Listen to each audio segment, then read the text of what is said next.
today's deep dive into technical analysis and how to read candlestick charts. In this class, I'm going to give you a comprehensive breakdown of how to use technical analysis the right way. You probably know that most traders out there lose money, and you may also know that most traders do not understand the right way to read candlestick charts and to apply technical analysis. Now, one of the things that's really cool is technical analysis is a universal language of the financial markets. It doesn't matter if you're trading Bitcoin, Ethereum, Forex, futures, or stock. Any financial instrument, when you pull up the candlestick chart, will give you the opportunity to perform the same level of technical analysis. So once you understand the fundamentals of technical analysis and you learn the right way to apply it, you can use it for any financial instrument.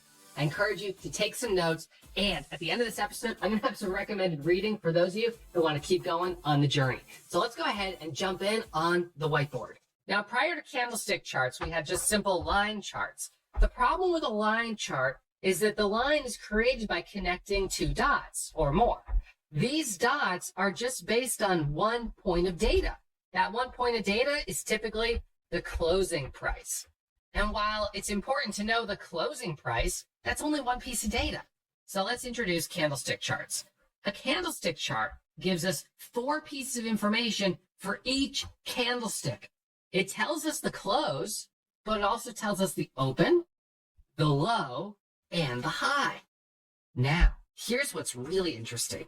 The shape of the candlestick is now communicating a message. Because let's just say for a moment, let's flip this over. Let's just say for a moment that you pull up a candlestick chart and you see a candlestick that looks like this.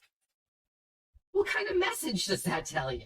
That tells you clearly that the price opened high, it went straight down, and it closed at the bottom. In contrast to these two candlesticks here, these two candlesticks have a candlestick body, which is the middle section. That's the body of the candlestick right there. And they both have an upper candle wick and a lower candle wick. The upper and the lower candle wicks connect the low and the high. When you have a candlestick that doesn't have any wicks, it just has a body, that shows really strong sentiment in the market. So a red candlestick like that, a lot of weakness. The opposite would be true of a big green candlestick like that.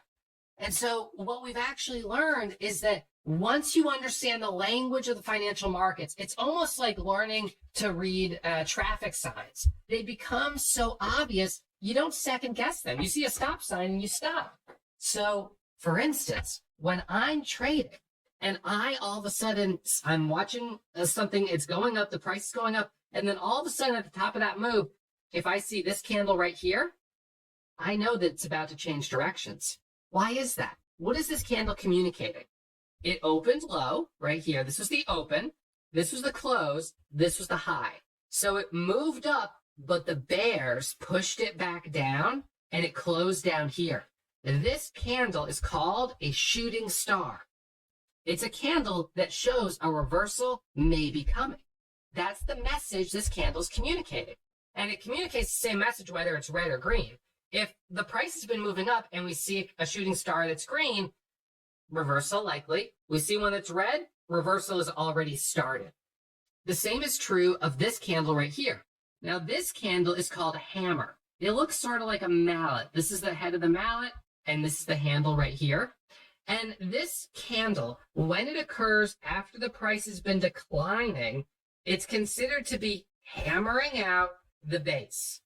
Because what has happened here is the price declined, dropped, and then who was able to push it back up? The buyers. The buyers came in, they pushed the price back up, and so it closed as a small hammer, indicating a possible reversal. So these candlesticks are communicating messages. The question right now is, do you know how to read the messages? And there are times where we're going to get false signals from candlesticks. For instance, if we actually saw a chart that looked exactly like this, I wouldn't think much of it because these are all candles of indecision right through here. But isn't it already showing indecisiveness by the fact that it's going sideways? So the place that I really get interested in the shape of a candle is when the price is reaching really high levels, getting really high extension. That's when we're starting to worry about possible reversal indicators. That's where we're worried about that hammer candle or the shooting star candle or what's called a doji or the gravestone doji or the hanging man doji. That's when those candles start to be an indicator of a possible reversal coming back down. And then, of course, the same would be true when it's flipped and sort of mirrored, where the price has been declining rapidly, and then you have that hammer at the bottom, or you have the doji at the bottom, or a hanging man doji, or something like that. That indicates a possible reversal for a move back up. So there are really two strategies when it comes to trading. When those candlesticks are clustered together and form a pattern, that can create an even stronger signal. So let me show you, for example. Let's say we have 3 big candles going up like this, and then we have one candle going as a pullback and a second candle as a pullback. What we're seeing here is that the price has moved up quickly. Now it's pulling back a little bit. This is actually a pattern that we recognize very well as being a bull flag. This green line up is considered the flagpole. This is considered kind of like the actual flag, the pennant right here. That's the shape. And what we look for in this pattern is for the price to break to the upside of this line here, for the first candle to make a new high, and then we look for the price to move back to new highs. Now, to help you understand the psychology of what's happening here, you have a stock or a commodity or a Forex pair, cryptocurrency, doesn't matter, that's moved up quickly in price. And the trend right here for the short term got exhausted. Buyers were no longer willing to keep buying it higher and higher and higher and higher. And maybe some short sellers came in, or some people who were holding it from down here wanted to take some profit. So we see the decline in price a little bit. However, these are 3 small body red candles. They're not a huge body red candle. They're not communicating a massive reversal. This is just an orderly pullback. And so when we get this type of formation, we look at this as a buying opportunity. The price has really 2 options. It can either break this level and continue lower right here, or it can break to the upside.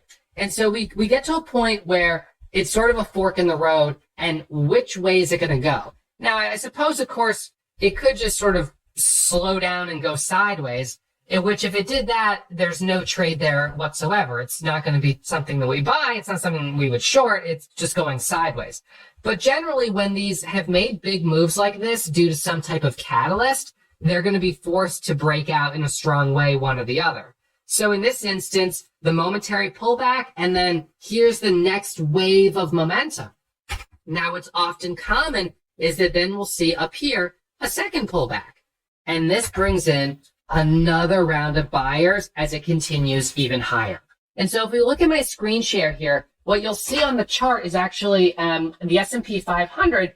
And this isn't anything particularly exciting, really, but you can see how it's trading in these waves of price action, where we have this strong move up, this pullback, and then it breaks to the upside. Then it pulls back again, like I was just showing you. It breaks to the upside. It pulls back again, and it breaks to the upside. It pulls back again, it breaks to the upside. And so each time it pulls back, those become buying opportunities. So notice this candle shape right here. If you recall, that is our hammer candle. If we look at this candle right here, this is a doji, which is the bottom reversal. And then this was a doji right here, which was our top reversal. So we're seeing very clearly these candlesticks that we've already been discussing. There's the doji right there, where the open and the close are basically the same. And of course, we have a couple of really nice long body green candles that are forming the bulk of the move up. So this is just an example of multi-candlestick patterns. When it comes to time frames, it doesn't matter what time frame this is. This could be a 1-minute chart. It could be a 5-minute chart. It could be a daily chart. what's important to understand is that each of these candlesticks represents a period of time. And so if you're an active trader, you're going to be more inclined to use short time frames like the 1 minute or the 5 minute chart. And if you're an investor or a swing trader and you want to hold things for a few days, you'll probably be looking at hourly charts, 60-minute charts, and daily charts to help you find these type of opportunities. These are the patterns that I absolutely love trading.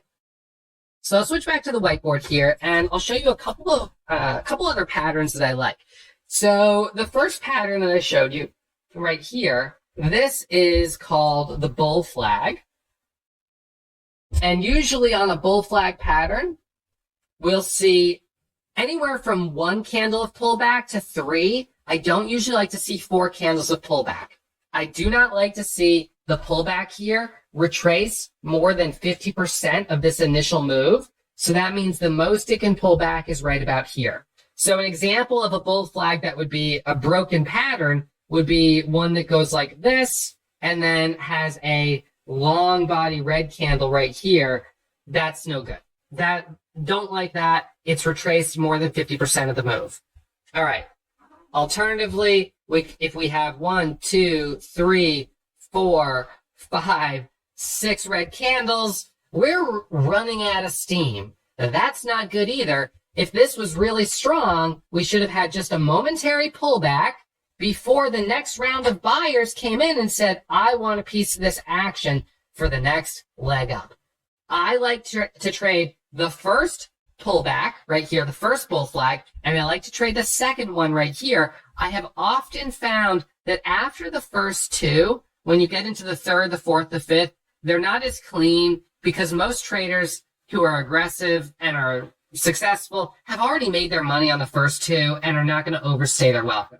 It's usually the rookie traders that end up overstaying their welcome. So it's better to get in, get green, and get out. Okay, so this is the bull flag. That's a pattern that I really like. It's a multi-candlestick pattern that requires it could even be just one huge green candle, but it requires a nice big move up with some long body candles, light volume pullback, not retracing more than 50% before moving higher. There's another technical indicator that I use to help me make sure this doesn't pull back too much. I'll talk about those in just a moment. All right, so this is the bull flag. Another pattern here that I'll show you is called a flat top breakout pattern. Now this would be a little bit of a gap here if that really happened. Basically, a flat top breakout pattern occurs when the price is hanging out right underneath the highs. And what ends up happening is it pulls back just a little bit and then it goes back up. And what we end up sort of seeing is that we have this support line right here. And what ends up happening is it pushes the stock through this level. And when it finally breaks out, we usually get a nice big long body green candle. This is called a flat top breakout pattern. We have a flat top breakout pattern, a pretty close flat top breakout pattern on the S&P right here. It's pretty close to that right there. This, I would say, is a pretty good example of a classic bull flag. 2 nice big green candles, 2 candles there, pull back, and then making a new high. This right here is called an ABCD pattern. An ABCD pattern occurs when the price goes up. Hopefully this just kind of mark this separately. Price goes up. We get a little bit of a pullback here. And then we come back up, but it fails. It doesn't go through the high the way it should on a bull flag. And it pulls back again. Now, this is okay, because this can create a really powerful breakout, so long as when it pulls back here, it doesn't break below this price here. So this becomes an ascending support line that has to hold. It's like a flat top breakout pattern, but a typical flat top breakout pattern, all of the price action is within like 10, 15 cents. It's like right underneath the high before it squeezes up. It never really pulls back, whereas an ABCD pattern right here does pull back and then is really a failed bull flag that pulls back a second time. But the second pullback is actually an opportunity for it to accumulate even more buyers So when it does break out, usually the breakout is even stronger. So this pattern is just fine. I really like that one. I would say these are 3 patterns that I trade pretty much on a daily basis. Something that's worth mentioning is that as an active trader, it's more important that you love what you're trading than that you're necessarily trading the perfect pattern. So if you love trading a certain stock or you love trading Bitcoin, whatever it is, you want to focus on trading that. And look, if an ABCD pattern forms, the pullback, the move up, and then it goes, you trade the ABCD pattern. If it's a flat top breakout pattern, you trade the flat top breakout pattern. If it's a bull flag, you trade the bull flag. You trade the pattern that is presented. The most important thing is that you make sure you're focusing on the orange. This tells us the average price of the stock over the period of day with volume factored in. And so this really shows us our exact equilibrium point of the stock or whatever it happens to be that you're trading. This is important because if the price is below the equilibrium, well, that's when you've got the bears. This is going to be a picture of a bear. Okay, he's got like a little smirk. All right, that doesn't look a lot like a bear, but bear with me. So this is bearish. Now, if you're above the volume weighted average price, that's when you're bullish. I'm not even going to try a drop ball. So that's when we're bullish. So we're green above, we're red below. So this is really helpful because when we look at the chart, what we want to see if we're thinking about being bullish on the position is that the price is above the volume weighted average price level. So you can see how early in the trading session, this actually dipped below that level and then it got back above it.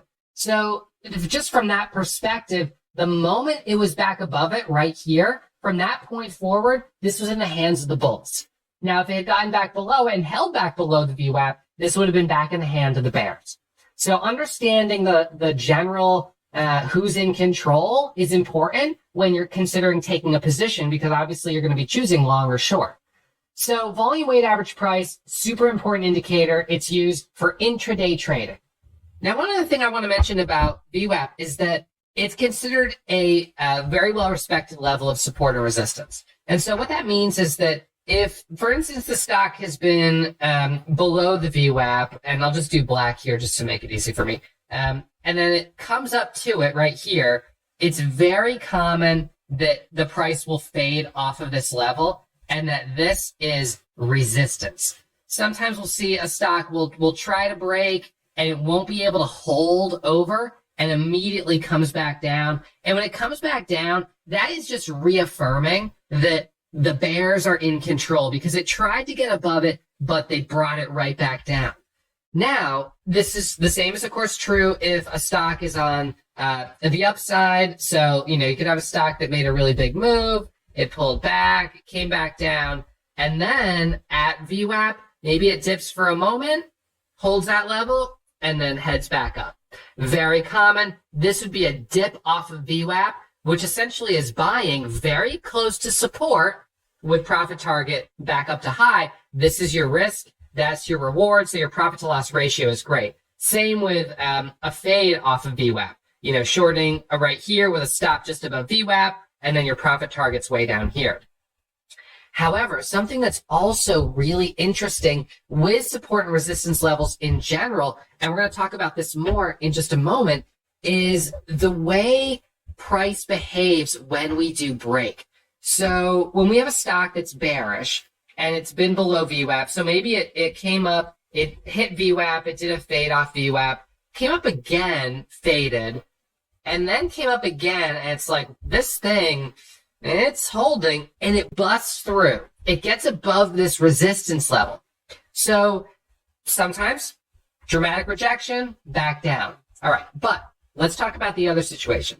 Other situation, it breaks, it comes back down, and now the bulls are defending this level and buying off of this level because the price, VWAP, it's above VWAP. So what you now have is a break of resistance, a retest to see if it's going to hold. And if it does, then prior resistance becomes support. And now people start buying right here with a stop just down here for a move back up. And this is when we have that sort of trend change of the stock being in the hands of the bears to being in the hands of the bulls. You know, it's different from the trend changes that we have when we have a stock that's been, you know, trending up nicely, has two candles of pullback, you know, goes higher. You know, in this context, this is kind of like the tide is coming in. This is the wave. And, you know, even when the tide's coming in, you have waves. So you have a wave that comes up, it comes down a little bit, and then the next wave comes up a little further. Then it comes down a little bit, then it comes a little bit further. When we break over VWAP, that is more like the tide changing from going out to now. We're making a much more significant change when we break over that volume weighted average price. So volume weighted average price is probably the number one most important indicator for day trading. However, more important than indicators ultimately are the candlestick patterns. Candlestick patterns are number one, but these indicators are really helpful to understand context of current price, and they're important to use because pretty much everyone uses them. So if you're trading without VWAP, that would be like driving around without looking at stop signs. I mean, other people are using them, and if you're not, you're kind of an idiot. So not to be, I mean, that's a little bit mean, but if someone really was driving around not using stop signs, you would probably say that. So again, my job here is to teach you how to use these technical indicators so you can apply it in your trading. This is all about how to read stock charts for active trade. Okay, so we've got the VWAP. What's next? Next indicator that's really important, the 9 exponential moving average. It's a gray line right here. And notice how the price keeps coming back to the 9 moving average. The 9 moving average represents, during these flag patterns, a good place to take that entry. So a lot of these will stair step up. See, I'm kind of drawing these stairs here. And a lot of these, the edges of the step are going to come down towards that moving average. Now it kind of flattens out here, and then it starts to break away again. All right, so finding entries near this moving average is usually a safe place. I find that if the price breaks the 9, the next level that we are looking at is the 20. So we've got the 9 moving average, which is our first level of support, and then we have the 20. So there are a lot of times where I'll see the price coming down and I'll say, I could take a starter right here at the 9 with my stop loss at the 20. Now, I'm not going to get into strategy as much in this particular class because this is really focused on technical analysis, but just for your understanding, these are very well-respected levels of support. So you can see, really, this held the 9 moving average through this whole stretch of the day. So as long as it doesn't stay below it, I'm bullish and I'm happy to keep holding a position or look to add to the position. The next level is the 200 moving average, which is going to be much further down. In this case, it's below volume weighted average price. So it's not really relevant for the price right here because I wouldn't be a buyer if it was below the volume weighted average price anyways. Anywhere below that is bearish. All right, so those are our indicators. All right, so let's mark this out. We've got VWAP, we've got the 9 EMA, we've got the 20 EMA, we've got the 200 EMA, and let's not forget, on all of our charts, we have volume bars. So at the bottom of the chart down here, we have the actual volume total, which is telling us the number of shares that were traded during each one of these candlestick periods. And this is important because what we look for is when we have strong upward momentum like we have right here, we want to see that the volume is picking up. So we want to see the prices going up, but we also want to see higher green volume bars that are associated with those long body candles. So this is called the volume profile. And the volume profile does communicate market sentiment. So if we had an instance where we were looking at, let's just say a bull flag forming, and we initially had this nice move up right here, you know, 2 big green candles, and then we have a red candle and another red candle. Well, let's just say that the volume on the green candle was like this and like this, and then the volume on the red candle was like this and like this. If you have more volume on the red candles, more selling volume, that's a factor in this pattern. So you have to factor this in as part of your technical analysis. Volume bars are an important indicator. If you have high volume during this pullback, that indicates a lot of people are selling into this pullback, and it may not hold. You may not, it's unlikely that you're going to get a huge move like this on light volume. It's not going to happen on light volume bars. You need high volume to get those kind of moves. So the pattern that you want to see from a volume profile is high volume green candles, light volume red candles on the pullback, and then volume coming back in for the next leg up. And even just looking at the volume profile, if it was looking like this, let's just say, and then like this, what I could visualize without even seeing the candlesticks is that this is continuing to give pullback, squeeze up, pullback, squeeze up, pullback, squeeze up, pullback. This is a volume profile. So once again, you learn this language. We've got high volume selling. This is, if anything, a short with a stop at the high, or it's not a trade at all if I'm not interested in going short on this position. Now, something that's kind of manners, I'll close these just for right now. So let's go ahead and we're going to open another chart right here. All right, so I'm going to link this over here to this one. It's going to be the SPY, and we're going to make this, that's fine. We can make it a 1 minute chart. That's not a problem. All right, so I'm going to go back here a little bit further. And what we're going to do is we're going to look at, let's see, so this is about 1240. So 1240 right here. Okay. So actually, let's look at this setup right here. So we're going to look right here. If you see right here, this is where we had the price move up, and then we went into this period that kind of formed a flat top of consolidation before it broke out. So this is a 5 minute pattern. This pattern is occurring on the 5 minute chart. However, it's important to take a look at what's happening on the 1 minute chart. So the 1 minute chart is showing the faster time frame. And what we're seeing on this chart right here is that the price peaked, pulled back, came up, pulled back, came back up, pulled back for a moment, and then it started the breakout. And so what you essentially have happening in this area is this right here is a zoomed in version of what's happening right here. These are 5 minute candles, which means this is 5, 10, 15, 20, 25 minutes. This is 25 candles. So it's showing you the same thing, but it's showing it in greater detail. Now, what if, let's just say, for instance, this candle, which is red, also had extremely high volume. It was like a super high red volume candle. Well, we could interpret that as a warning sign. And so now we might say, well, the 5 minute chart looks fine, but when we zoom in here, there's a bit of a caution flag out on the 1 minute chart. And as a result, we do not have 1 minute time frame alignment. We like to see multi-time frame alignment where I could look at this on a 1 minute chart and say, yes, I like this trade and I would take it. And you look at it on a 5 minute and say, yes, I like this trade, I'd take it. Or where you say, I'm going to switch this to a 15 minute chart. And you look at it and say, yes, I like it, I would take that trade again. So that's called multi-time frame alignment. Now, on an even higher level, what active traders will do is we'll go all the way back to our daily chart. And when we look at our daily charts, that's when we're looking at the big picture that, okay, this just broke above the price, let's see, right around here. So if we've broken above the high of that candle and the high from just the other day, well, where's the next level of resistance?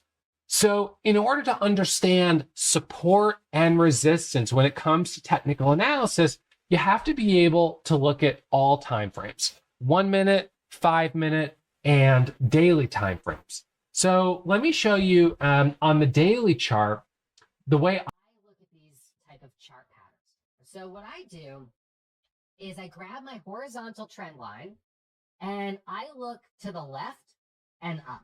So the first thing I would look at here is I would say, well, what was the high of this candle right here? And the high shows 138.47. So that means when this came up to that level, it was right around, let's see, it was right around this price here that it came up to that 138 level, right? 138.47. And there was some high volume as it broke over that level, because as it broke that level, it was breaking a critical resistance level on the daily chart, the high of the previous day. Now, once we understand that 38.47 level, how do I find the next level of resistance on the daily chart? Where's it going to have resistance next? What I do is I look to the left right here, and then I look up and I see, oh, what's the high of that candle? The high of that candle right there is 444.44. Interesting, memorable number. So I'll say, all right, that seems like, well, it's certainly the top of this candle right here. And I would say that this is a window on the chart.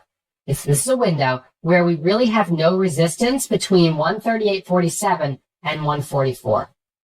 As a result, it's very possible that we'll see the price continue higher up towards that 144.44 price.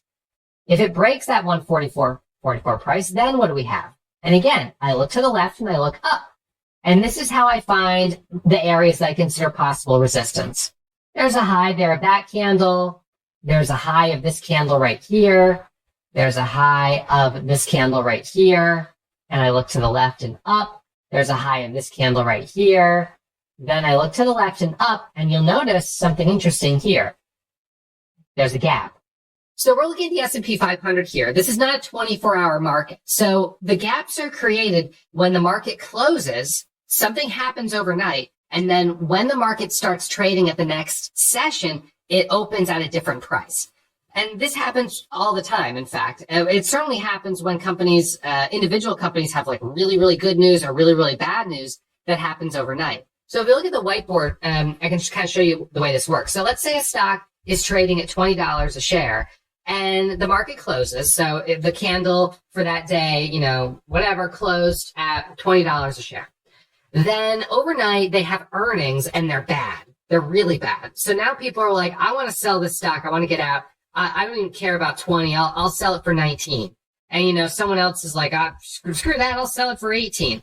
So now you have people that are just trying to get out. Someone's selling at 18. And people that were saying, I want to buy it initially at 20. Well, they're like, I don't want to buy it at 20. But you know what? Maybe I'll buy it at 17.50. 17.50, that's a discount. So maybe I'll buy it at 17.50. So what ends up happening is you have the people that are saying, I'll buy it at 17. I'll buy it at 16.50. So you have the buyers on one side, you've got the sellers on the other. And in order for the stock to start trading, when the market opens, the buyers and the sellers become matched. So you have the best, highest price buyer that meets up with the lowest price seller, essentially. Or sorry, you have the highest price buyer and the lowest price seller. And they meet up right there in the middle, and that creates the opening price. All right. So when that happens, the stock opens. So let's just say at $17.75. And now it's opening significantly lower. And so on the daily chart, it closed at 20. And then the next day it opens at 17.75. And maybe it's a red candle, it goes down. Maybe it's a green candle, it bounces back up a little bit, whatever. But in any case, what's most important is that we have a gap right here that's formed on the daily chart. And that gap is a window right here, essentially. It's a gap where there's no support or resistance. So in the future, if the stock comes up to that level and it breaks over that high, now there's no resistance until it gets back up to $20 a share. So these are levels that we look at very closely on daily charts.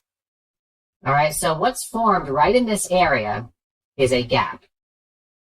And that was formed because on this day right here, the price closed, but then it opened substantially lower and sold off. And so what ended up happening on the chart was we formed a gap. And the gap was formed between the low of that day and the high of the previous day.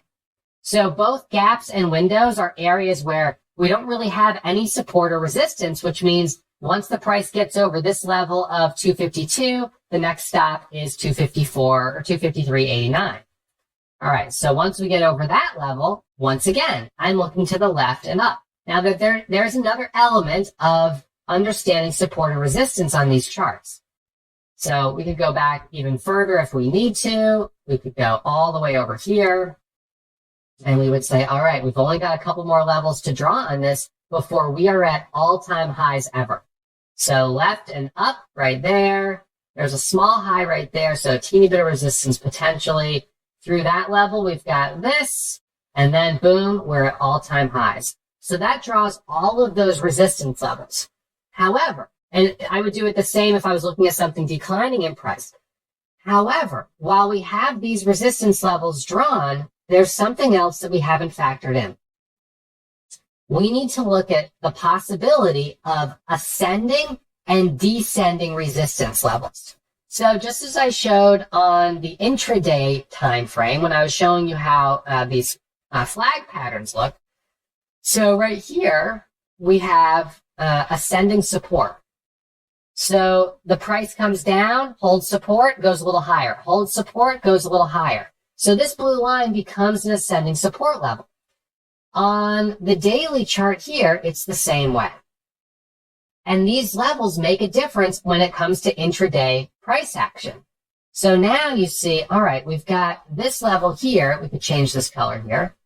So we've got this yellow descending resistance line. This is a resistance line. It's descending.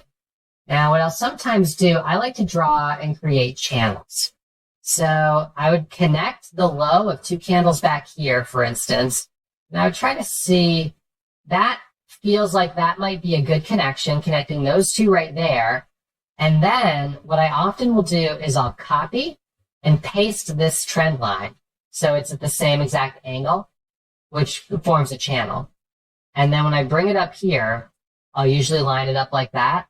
And what we find is that it's very common that these will trade, these financial instruments will trade in channels. So it's true that sometimes we'll have a really strong angle where it's a wedge form. So when we form a pattern like this, we've got this wedge that's happening right here. But it's also common, very common, that we see real perfect channels.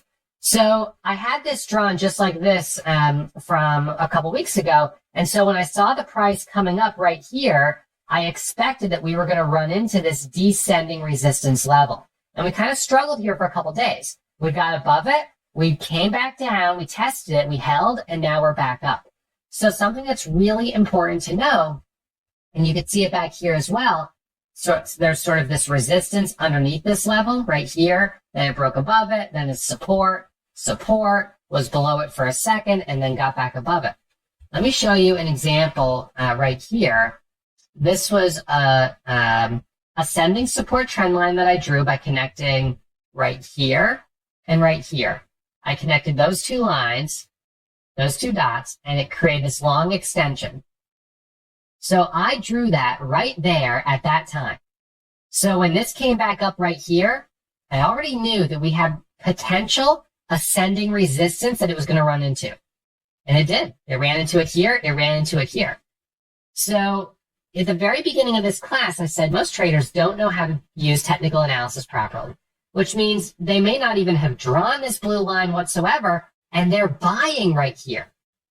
And I would say you're buying right into resistance. It should be no surprise if you lose money on that trade. All right. This is a stock that had a descending resistance line here. It got below it. It struggled to get back above it. It was able to get back above it. And then it ran into its ascending resistance line here. It's very common that levels that at one time were support turn into resistance on the other side. I do like to look to see where we have gaps, where we have windows, and if there's obvious levels of ascending or descending resistance. And I do the same thing on an intraday basis. And what we find, like that screenshot that I just showed you, is that it is very common to see these patterns where the price is just, it tests this level, it breaks it, and then it retests it coming back down. So if you're not drawing that, you could get stopped out prematurely right here when this is just a retest of prior resistance. Can that prior resistance become support? And if it can become support, then all of a sudden, it's game time. Here's another example.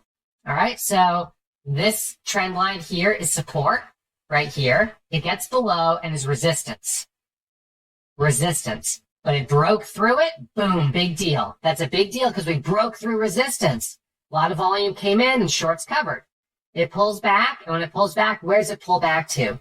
Right back to that support level. Boom, there, and there, and there. I mean, this is a support level that is showing validity over the course of multiple trading sessions. You know, and the S&P, we've got trend lines that show they hold validity over the course of even years. So you have these levels that are very well respected, and if you're not seeing them, because you're just not looking at that part of the chart, then you really are missing out on something that's very significant. It's almost like you're trading blindfolded. I mean, you're missing that much. There are times where you'll see, okay, we connected 1, 2, 3. This is a trend line here that's showing in 2023. This connects back to 2020. That's 3 years ago, right? So these are very significant technical levels that you have to be aware of.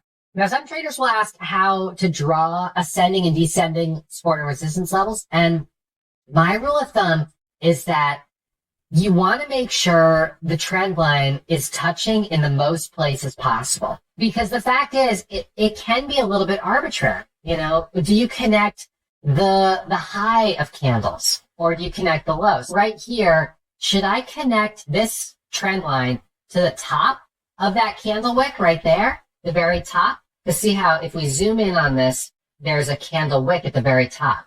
Do we connect that to the candle wick or do we connect it to the candle body? Because obviously it's going to change. You know, if we connect to the body, it draws it, pulls it down. If we connect to the top, it's up there. So my rule of thumb is that I'll sort of connect the line and then I'll move it around and see which one feels more valid. The more times a ascending or descending resistance support line is tested, the more validity it gains. So while you might initially have drawn it this way and then it's not really respected, you realize, oh, if I adjust it there, actually that does seem to be what probably the most people have on their charts. So that's probably how I should keep it. In other words, it should be fairly obvious. So down here, connecting this in this area, you know, that does kind of look fairly accurate. You've got a connection there, connection here, approximately through here. It is okay if we do break through some candle wicks, because what can happen is the stock on a particular day might have a candle wick that tests this daily level and it tries to break through it and then it gets back above it. It tries to get above it and then it goes back below it. So if we switch this to, let's say, the 15-minute chart, we're able to actually see that daily trend line.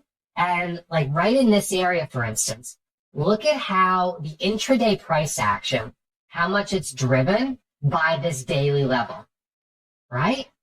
So it tries to get above it and then slams back down. It tries to get above it, slams back down. It gets above it and then sells off hard. It comes back up to that level. It tries again and it's not able to hold. So it's like you can tell this is a very well-respected level. Breaks below it, gets back above, right back below. Right in here, and this is where we saw that consolidation around, I think it was on the 5-minute chart, we were looking at that consolidation there. That was just above that level. So you could tell that these are significant levels where we have support and resistance. So now let's step back from the technical analysis for a moment and just talk about strategy. So when it comes to strategy, high level indicator on the daily chart. Okay, so that purple line is my 200 moving average. And what you'll see on this stock is that it's well below the 200. It's been below the 200 for a long time. Now, the S&P has struggled around the 200 a little bit in the past couple of years because we've had this pullback. We've kind of come back up. So there was a little bit of a struggle. We were above it for a long, long time. And we did pull back below it in 2020 during that big drop. We got back above it. And then really any dip off the 200 it's almost like the VWAP on a daily level. If it's above it, it's bullish. If it's below it, it's weak. But with the S&P, it doesn't stay below it for long. Now, with individual stocks like INVO or this other one, let's see, which one was it? MRAI. These ones are stocks that have been beaten up for a long time. What we know about these types of stocks is that when they come out with news, they can have big days. We could see something like this that goes from 68 cents to $2 a share in one day. We had one last month that went from about 30 cents a share to $11 in one day on an FDA announcement. So these beaten up securities can be great for bounces off the low, but the first level that I look at as resistance is that 200 moving average. And so that's the first thing I'm looking. I'm saying, okay, we've got this technical level on the daily. It's at $2. So is there room between the current price and this resistance to take a trade? And if the answer is yes, I'm happy to trade it. If it's above it, then I'm also happy to trade it. But if we're right below it, I'm not likely to trade because I know we're going to have resistance at that price. And it's just not really worth taking an entry that close to that critical resistance level. Now, as it turned out, there were a number of securities that were on the scans on just the last trading day that were lower priced. And a lot of these lower priced names are going to be well below that 200 moving average. Let's see. And this one is a little higher priced. This one you can see was below that 200 quite a bit as well, quite a bit below it, got above it, and then dropped back below it. So now, if it comes back up, resistance, yeah, going to be around $28 a share. Now, we can also draw descending resistance lines and things like that, but at this point, a descending resistance line from up there, well, I'm not going to have to worry about that because we have this issue in the way first. And below, from this area, we could say there's probably something right here, but that's not really valid. So we don't really have, maybe there was something in that area right there. You can sort of see how these candles connect. So, sometimes I'll connect these and then I'll pull up the intraday chart and I'll just sort of ask myself, does it feel like this is being respected? Does it seem like this is a valid line that other people are noticing as well? So what we could actually do here is switch this to a 5-minute time frame and take a look and see how did the price behave around that resistance level, that possible resistance level, support resistance. So it opened far above it, came back down to it, bounced off,